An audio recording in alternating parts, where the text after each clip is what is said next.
Hi, everyone. I am Jessica Quillin. I am co-founder of It's a Working Title, a boutique agency focused on content strategy and research for fashion luxury. I am also the publisher of Fashion Strategy Weekly. And I'm joined today by Nitin Kumar from The F Word. So just to start with, Nitin, can you please introduce yourself and your company, and most interestingly to me, how you chose your company name? Yeah, hi, I'm Nitin Kumar. I'm about a 26-year veteran of the Silicon Valley, done many tech ventures, serial tech entrepreneur. I've had a couple of exits. Also play in the old typical SaaS businesses that are built and scaled. Recently launched in decentralized protocol in Web3, and now a fashion company called the F Word on top of that. Now, the question, why we picked F Word? Because F stands for fashion and it's provocative. Disruption has to be provocative. And quite honestly, we accidentally stumbled upon it, and I think it had exceptionally good brand recall and was provocative enough, aligns well with what we do. So here we are. And we got a bright pink fuchsia color for it now. Stay tuned. So you come into fashion as an outsider with deep experience within the tech industry, and I'm just really curious, what attracted you to fashion and sort of the business opportunity there? Okay, so there's a couple of different answers to that, right? Number one, all the big disruptions come from outside the industry. If you look at PayPal, they had no banking people. If you look at Tesla, it's a data center on wheels. And that's how disruption kind of happens. That also reflects in the way we hire, right? My principle is that put a premium on your expertise and let go of your experience. So we have had CFOs who never did finance before. We had marketers who never did marketers before. They learn beautifully and they unlearn even better. The second piece of the puzzle really comes in is that we did the creator economy with the decentralized platform. And creator is a loose term, right? You can be a developer who wants to monetize, an author, a content creator, fashion designer. So I think we have that playbook, and we saw the opportunity that fashion is fertile ground to kind of get that going. In your experience, what are the core drivers of digital fashion today, and how do you see the opportunities in fashion tech, particularly coming in as an outsider to fashion? So digital fashion has got 4 or actually 5, depending on how you look at it, core drivers. Yeah, the remote working here is reality. Now, it's not going to go to 99% like the pandemic years, but at some point it's going to find some equilibrium. And people are people are reusing their clothes, and they also want augmented reality skins on your Zoom and Teams and all that. So that has fueled one. The second one, you've heard the theme repeatedly from the speakers before us. The intersection between gaming and fashion is growing pretty rapidly, and with the new demographic, which puts an intrinsic value on digital assets. The third interesting piece here is you have the carbon police, which is real, right? ESG concerns, and fashion is in the top 5 polluting industries in the world. So there is a awakening in terms of digital and reusability. Then the entrepreneurs also view digital as a scalable business model. Like, I come from the old tech, right? It's like selling hardware. You have to sell one by one, and it's not that scalable. So with software, you build once and sell many. It's a very scalable and monetizable model for both creators, entrepreneurs, as well as there's a whole ecosystem around it. Can you talk a little more about the core features of your product and what problems does it solve? Great. So the ethos of our platform really is to return value to the creators. And if you look at the creator economy today, 150 billion of economic value is created per year. But the central platforms, that the big tech, they capture about 80 to 90% of it. 20 billion was given to the creators, and 130 billion was kept by the platform. And in that 20 billion, large was YouTube. So our features are going to mirror the creator economy. Now, in the old world, you created through sketching on paper. We'll still allow that and import the sketch. You can sketch on platform. You could do generative AI, and you could do templates. So that's the creation piece.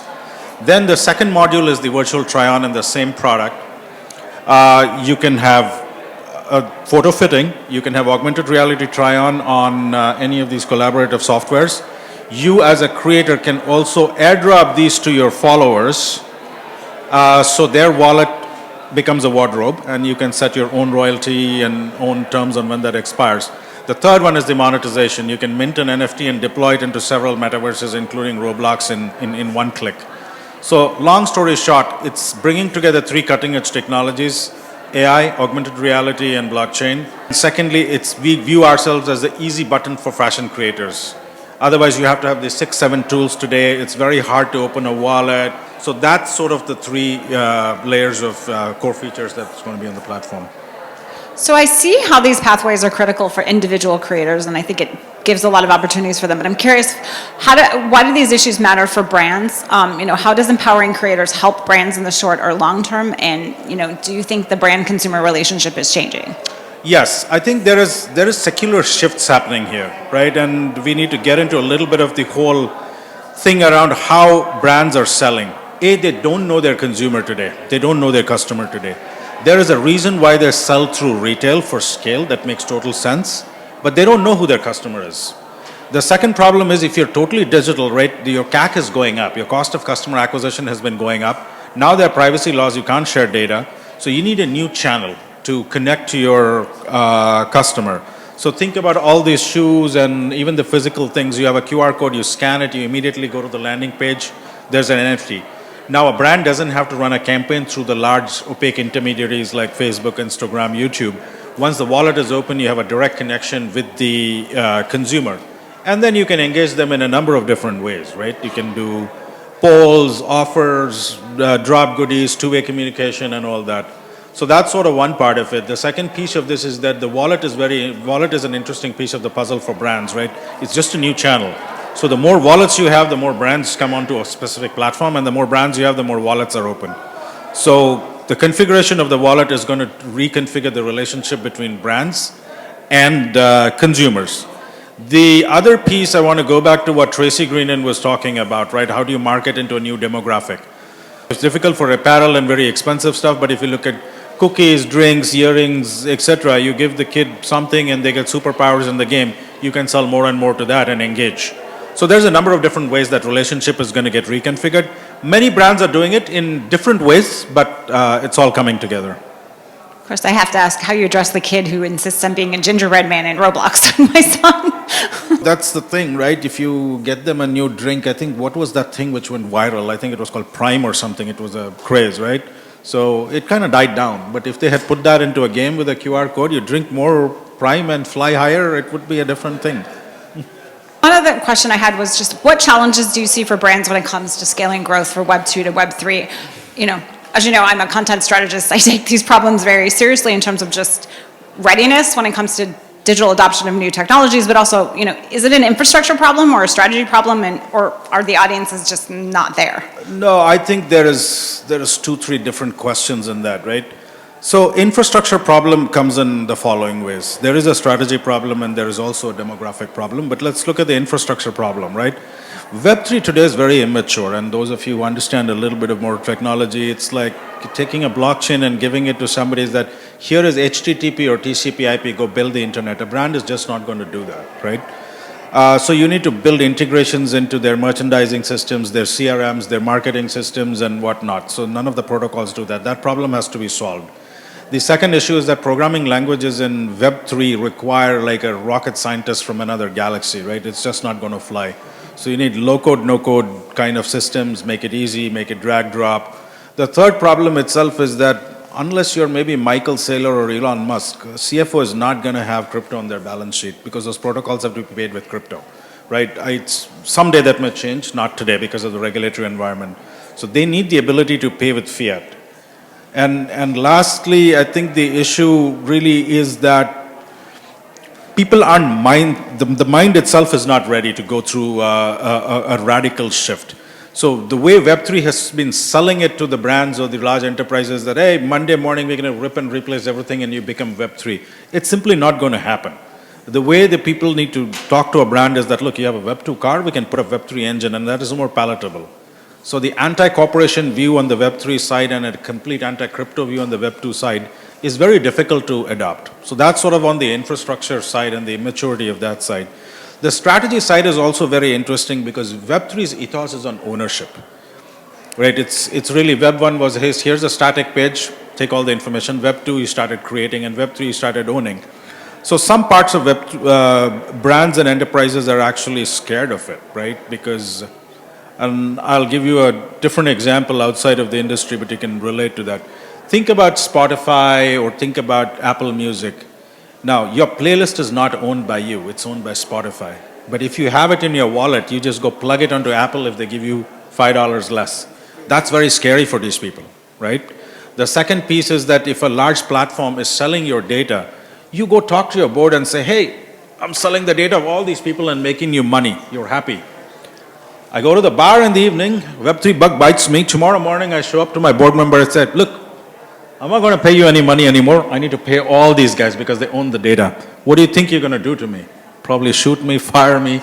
So inherently, there's a tension in those models and the strategy. So the way you do this is that you take specific use cases, push it into Web3. I think consumer engagement is a very good use case. You can integrate that into the CRM, and it's a marketer's dream to have zero-party data, right? So that's sort of a good use case. Loyalty is a good use case. So you go use case by use case. This rip and replace everything tomorrow morning is just a fallacy, and it never works that way. And actually, just as a subset of that, I'm just curious for you, especially given your background, how valuable do you think, for instance, brands or creators taking a test and learn approach to new technologies is to sort of test out? I know, because Tracy was talking about that earlier as well. No, it takes a certain mindset. Now, even if you look at a large brand or a large company, right, it's unfair to sort of homogenize them as lazy or laggards, which for the large part may be true.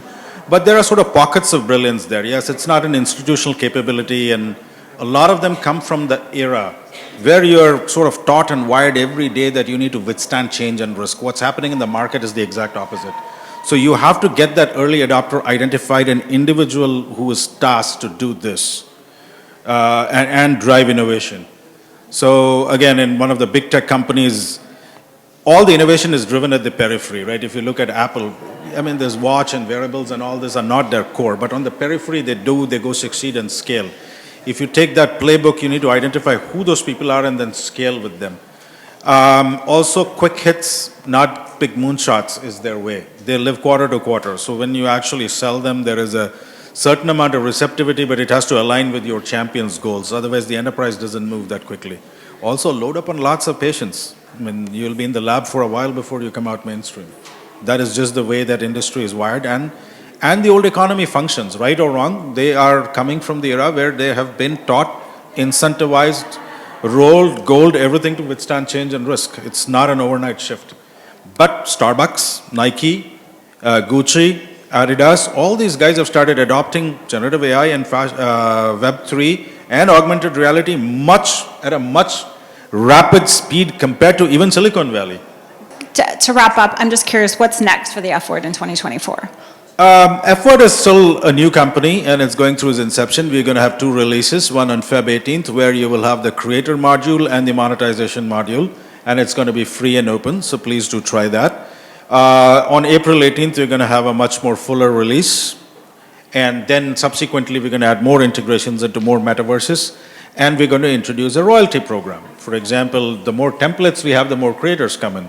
So if X and Y put templates and Jessica and I use it, we have to pay a piece of our subscription into royalty. So that should drive the network effect, and every creator and every fashion designer for contributing the platform would get a monetization piece. Wonderful. Well, thank you so much for your time, Thank Nitin. you.